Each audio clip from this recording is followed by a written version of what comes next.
Selamat datang di OGF eksterna. Nah, sebelumnya aku mau tanya bedanya OGF eksterna sama OGF internal tuh apa?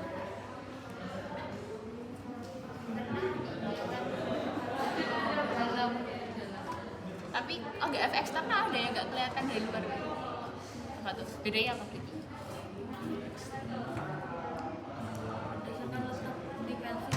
Iya benar. Jadi OGF eksterna itu tuh lokasinya ada di luar kafum pelvis. Nah kan kalau OGF interna itu lokasinya ada di dalam kafum pelvis. Nah sekarang ini kalian pretest kan?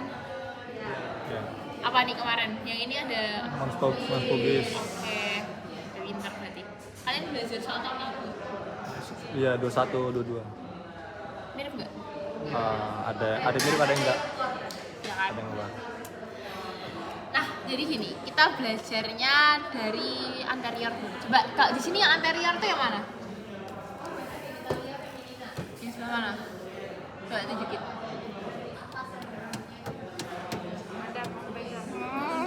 Iya benar. Kemana ini? Instruksikan. Iya gitu. Instruksikan. Pak kenapa kamu balik Iya, man? kenapa kamu balik? Ya terus gimana? Ya, tadi. Yang tadi man. Kan nggak ngomong. Nah Coba yang mana? Anteriornya yang mana? ini. Iya, anterior tuh yang ini. Kenapa kok kayak gitu? Oh ini ya. Kenapa? Bukan ini kah yang anterior? Ini ada lagi. Kenapa? Kenapa? Coba kenapa? Sebutkan kenapa? Ada labianya. Labia mana? Labia mayor, labia minor sampai belakang. Kita ada klip. Di sini nggak sih tempat glans klitoris itu? Atas aja. Ini. Oh, ini. Iya. Kenapa? Pak kalian gimana? Mana? Coba ya cowok. Mana? Yang anterior yang mana? Coba. Yang ini. Ada monspubis. Coba kakak kamu yang mana? Kalian berdua belum jawab. Ikut. Jadi gini paling gampang mengidentifikasi anterior posterior ya lihat aja rektum yang mana. Oh. Kan udah pasti kan kalau misalnya rektum tuh di posterior. Nah ini yang anterior. Anteriornya tuh di sini. Ya sekarang pahami dulu anterior posteriornya tuh mana, oke? Ini anterior, ini posterior. Nah sekarang di anterior, nah kita belajarnya dari anterior ya. Nah ini ada mons pubis, kalian nggak bisa jawab ya mons pubis. Bedanya pubis, mons pubis sama pubis itu apa? Pubis. Coba dari pubis dulu. Pubis itu apa? Pubis pakai i. Itu apa?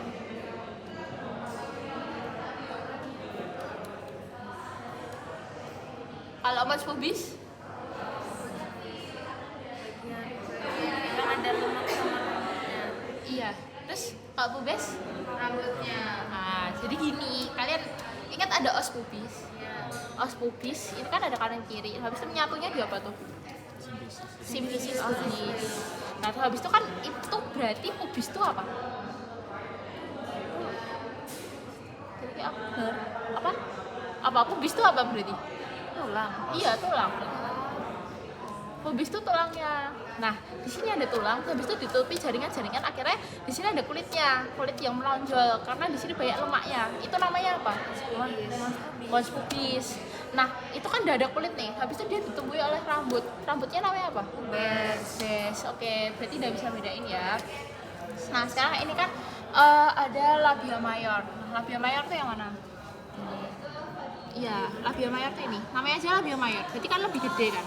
Dia lebih gede karena di sini itu kan kayak apa ya? Kayak ada jaringan lemaknya gitu. Jadi di sini tuh gede. Nah, di sini ditumbuhi oleh rambut juga, ditumbuhi oleh pubes. Nah, terus habis itu labia mayor homolog apa? Skrotum. Ya, skrotum ya. Kalian homolog tolong diingat banget karena pasti keluar. Ini homolognya skrotum. Nah, sedangkan labia mayor itu tuh kan bertemu di depan sama di belakang. Ada pertemuannya ini kan. Kayak bertemu di depan, habis itu di belakang. Nah, itu pertemuannya namanya apa? Komisura. Komisura. komisura. Jadi komisura anterior itu di sebelah sini, komisura posterior di sebelah sini. Jadi kayak ini misalnya ini komisura yang anterior di sini, terus posteriornya mungkin sekitar sini nggak kelihatan nih, udah kaku. Itu ya. Nah terus habis itu ada glans clitoridis. Glans clitoridis itu lokasinya mana? Iya di sini ya. Coba yang di sini di mana? Di sini ya, pokoknya di sekitaran sini. Nah, glans clitoridis ini homolognya apa? Glans penis. Coba ya, sekalian review yang OGM. Glans penis itu ditutupi oleh apa? Preputium. Berarti karena klitoris ini kan homolognya sama glans penis. Berarti dia ditutupi oleh apa? Preputium juga. Namanya apa? Preputium clitoridis. Nah, terus ada labia minor. Labia minor di sini mana? Apa emang? Nggak tahu. Coba mana? Ini loh, labia minor kelihatan nggak? Kayak labia minor itu kan namanya aja minor ya. Minor itu kan kecil. Nah, ini tuh kayak ada lipatan kulitnya gitu loh. Kelihatan nggak? Ini yang tak angkat. Nah, ini adalah labia minor. Nah, labia minor itu tuh juga ini enggak full ini. Jadi itu labia minor tuh kayak menyatu di depan sama di belakang juga. Nah, pertemuannya labia minor namanya apa? Frenulum. Ada yang anterior sama posterior juga. Nah, tapi kan kita di depan ini tuh ada komisura anterior, ada preputium clitoridis, ada klitoris, ada frenulum yang anterior. Tapi yang urutannya itu gimana? Ada yang tahu nggak? Ada tahu? Coba sekali lihat itu. Ini kan mas pubis nih. Habis itu berarti kan ketemu apa nih? Ini kan ya komisura anterior dulu. Habis itu turun ketemu apa? Preputium dulu, baru glans clitoridis. Karena preputium itu kan nutupin klitoris ya. Misalnya ini klitorisnya. Nah, preputiumnya itu kan nutupin klitoris. Nah, ini baru klitoris, ini preputium. Nah, di bawahnya mereka ini tuh ada labia minor. Jadi di sini tuh baru si frenulum yang anterior. Jadi bukan lokasinya nih, bukan misalnya ini kayak saya ini klitoris, habis itu ini labia minor, bukan gitu ya. Jadi ini klitoris, ini baru labia minornya. Ya kan, loh, kayak gambar. Ini kan labia mayor nih. Ini baru preputiumnya dulu. Habis ini ada glans klitorisnya, baru di bawahnya ini ada labia minor. Oke? Bukan kayak klitoris di dalamnya labia minor tuh bukan ya, karena kayak labia minor ini tuh lebih ke jalan menuju OUE sama ostium vagina. Nah, sekarang aku tanya, bedanya OUE sama ostium vagina itu apa? OUE buat kencing. Iya, kencing. Buat apa OUE? Apa? OUE, ostium uretra externum. Berarti buat apa? Jalan urin. Iya, benar. Nah, coba OUE itu yang mana? Coba tunjukin aja. Yang atasnya lubang. Ini ya? Enggak ada lubang. Ini tuh OUE. Ini ya buat kencing. Nah, sedangkan ostium vagina tuh yang ini. Inilah ostium vagina. Jadi lubang sekecil ini bisa keluar apa? Anak. Iya, bisa keluar bayi. Di sini keluarnya bayi tuh di sini ya. Kalau buat berhubungan seksual tuh juga di sini. Bayangin dari segini doang keluar kalian. Iya.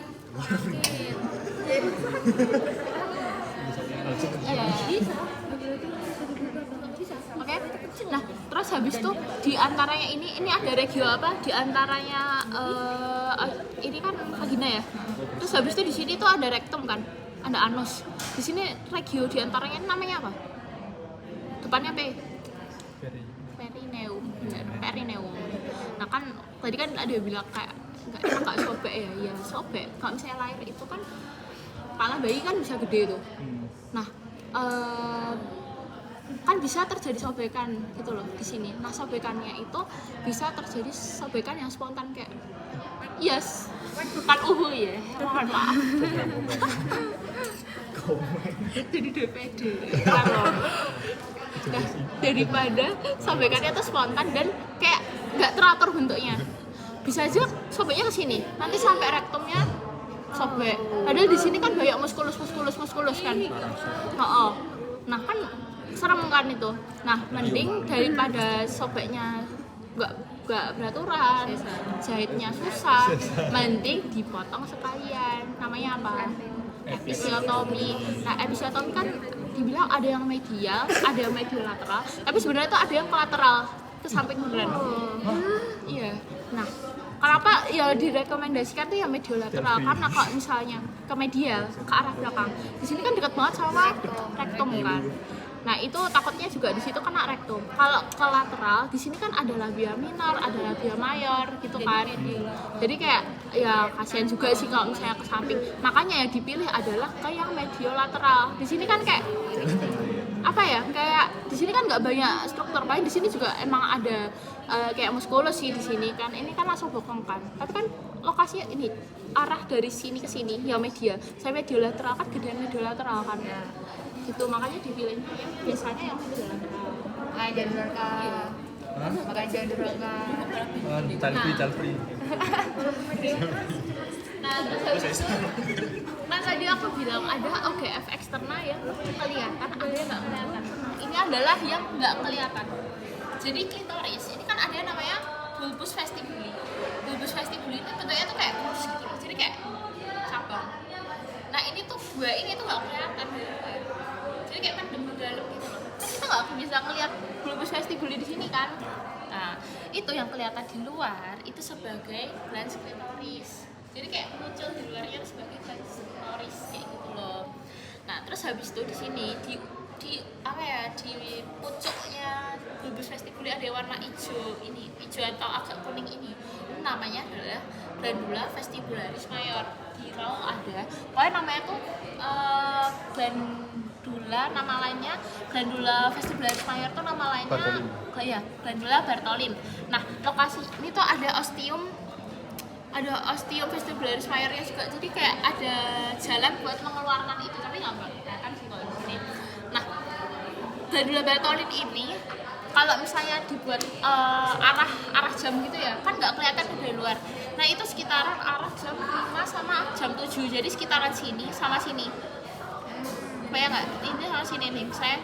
Nah iya kan di arah sekitaran jam 5 sama jam 7 di sini. Nah fungsinya glandula Bartholin itu buat apa? Buat apa? Sama kayak bulbus. Menghasilkan cairan lubrikan apabila terstimulasi oleh rongga. Betul. Pelumas. Ya itu buat pelumasnya. Itulah glandula Bartholin.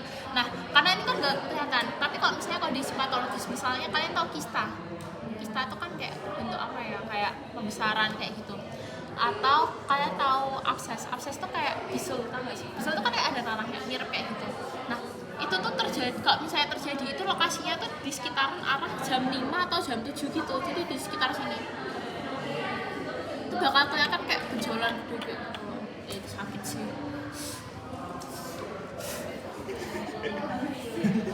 Nah, terus lanjut ya. Nah, ini vestibulum vagina tuh di sini. Kan masuk apa ostium vagina kan. Terus habis itu kok masuk di sini tuh kayak ada ruangannya gitu. Nih kalau mau nyoba ngerasain boleh kok. Nah, Ini apa ini tah? nggak perlu pakai sarung tangan. Jadi kayak di dalamnya sini tuh kayak ada rongga kan bisa. Jadi jarimu tuh bisa ke sana. Iya nggak? Kerasa nggak? Iya. Iya kan? Nah itu vestibulumnya tuh di situ. Nah terus lanjut ya. Ada namanya himen. Himen tuh apa? Orang-orang bilangnya apa tuh seringnya? Selaput darah. Nah dia ini kayak selaput mukosa gitu dan banyak pembuluh darahnya. Makanya katanya kalau sobek itu bisa berdarah, kayak gitu, bisa keluar darah lah. Nah dan himennya orang-orang tuh bentuknya tuh beda-beda. Ada yang bentuknya anular atau kayak cincin. Terus ada yang bentuknya tuh septa. Septa tuh kayak ada skat gitu loh, ada septumnya. Kalau cribriformis tuh bentuknya tuh kayak bolong-bolong. Nah sedangkan kalau pars introitus biasanya ini yang udah melahirkan, udah pernah berhubungan seksual, bentuknya kayak gini. Nah tapi ini kan bolong nih. Kalau misalnya ketutup gitu, kayak bener-bener ketutup nih, namanya apa? Para Himen imperforamen. Himen imperforamen. Nah kalau misalnya dia ketutup kayak gitu, apa yang terjadi pada dia? iya nggak bisa menstruasi. Tapi biasanya tuh gini, sebenarnya orang itu tuh menstruasi secara hormonal dan ovariumnya mungkin kayak normal-normal aja, siklusnya tuh berjalan nggak normal, cuma dia mens tapi darahnya ketahan di dalam karena nggak bisa keluar kan. Nah kalau misalnya ketahan di dalam itu ini sebenarnya tuh kelainan kongenital, jadi emang dari lahirnya tuh begitu gitu loh. Nah kalau dari kasus yang pernah aku baca itu sampai perutnya tuh melembung gitu loh, begitu darahnya dikeluarin habis itu kempes ya, itu sakit banget. Biasanya keluhan itu kayak kok saya sekarang kayak orang mulai mens itu kan kayak SD kelas 5 ya, kalau nggak ya SMP awal gitu lah mungkin. Nah itu mungkin kayak SMA kok sampai sekarang belum mens, kenapa gitu, dicek hormonal kok normal, ovariumnya juga normal-normal aja. Nah ternyata tertahan di dalam. Dan ini buat tata laksananya ini bisa kayak dilakukan kayak bedah plastik gitu loh, kayak buat memperbaiki ini. Udah sih ini aja, habis itu nah ini pesanku buat blog ini aja. Sebenarnya preparatnya juga gampang nggak tuh, maksudnya nggak kalau dibandingin muskulus ini apa kan susah kan. Jadi menurutku bisa. Kalau yang tes yang Apal ini. itu kan tadi kan dia pernah banyak darah menstruasi di sana, itu mempengaruhi sama warna darah menstruasinya. Dia kan nggak menstruasi. Maksudnya yang darah di dalamnya itu? Oh iya kan biasanya kalau darah masih segar itu kan warnanya merah. Ya. Kalau misalnya darah misalnya udah terjadi hematom atau misalnya udah lama kayak gitu kan warnanya tuh hitam gitu loh. Jadi kak aku pernah lihat fotonya, jadi tuh darahnya tuh merah pekat menuju ke hitam gitu nggak? Kalau kita mens itu kan biasanya darahnya kan merahnya masih merah segar gitu loh, bukan merah yang merah hitam, merah coklat gitu kan enggak kan, biasanya masih merah gitu loh. Nah itu merahnya tuh bisa sampai kayak merah hitam, bahkan ada udah terbentuk hematom atau gumpalan darahnya